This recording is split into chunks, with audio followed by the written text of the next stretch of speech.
The EU is reportedly willing to accept the Trump administration's 10% universal tariffs if the US commits to several key exemptions. This is according to Bloomberg, which says the bloc is seeking lower rates on sectors including pharmaceuticals, alcohol, semiconductors and commercial aircraft. The bloc is also reportedly pushing to ease the 25% tariffs on autos and auto parts and the 50% tariffs on steel and aluminium.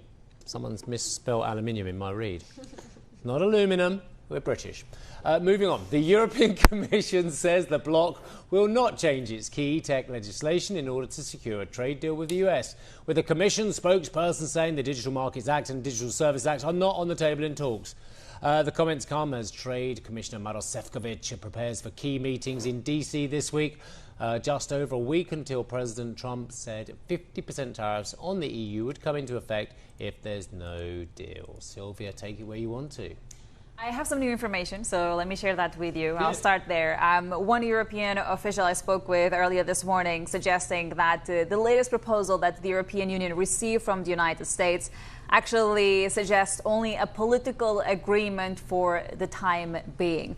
And I would like to highlight something here. If we see the coming days any sort of movement from the diary of Ursula von der Leyen suggesting any sort of trips to Washington, D.C., that could be interpreted as a positive signal in the trade negotiations between the EU and the U.S. But this comment around a political agreement is important because from a market perspective, we might get a deal between the EU and the US in the coming days, but we might not get all of the detail in that moment. That might be something that we receive further down the line, I should say. But let's see what's going to happen, because the same official highlighted to me that there's a general sense that at this stage, anything can happen, whether they can announce a trade deal or indeed see additional tariffs being imposed by both sides of the Atlantic. I'll just make a final point here to highlight how uncertain these conversations are at this stage. In relation to the report suggesting that the EU is actually willing to accept the 10% baseline rate, this is actually not fully the opinion of the whole of the EU. Some capitals are actually suggesting that they would like to see that lowered.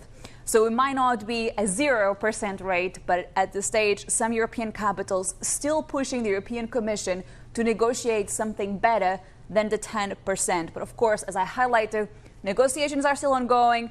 A lot of uncertainty at this stage. Let's see how this is going to develop. It's one thing to get a deal and obviously a pragmatic approach for such a big bloc to reach an agreement with the United States.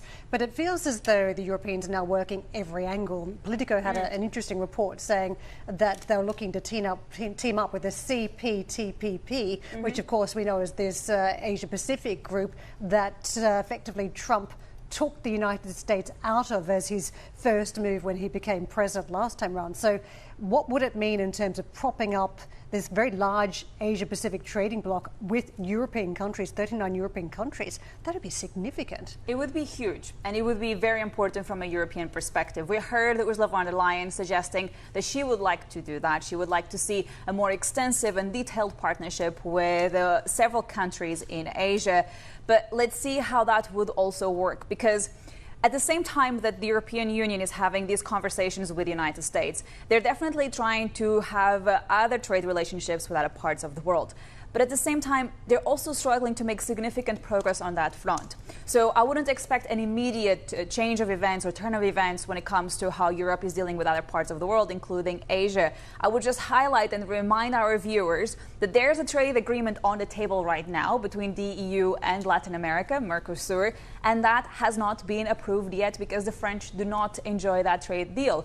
So how can the EU look for other partnerships when internally then they also struggle to approve these trade agreements? Sylvia, a lot to think about. Thank you for bringing us the latest, especially your fresh sourcing around the state of U.S.-EU talks.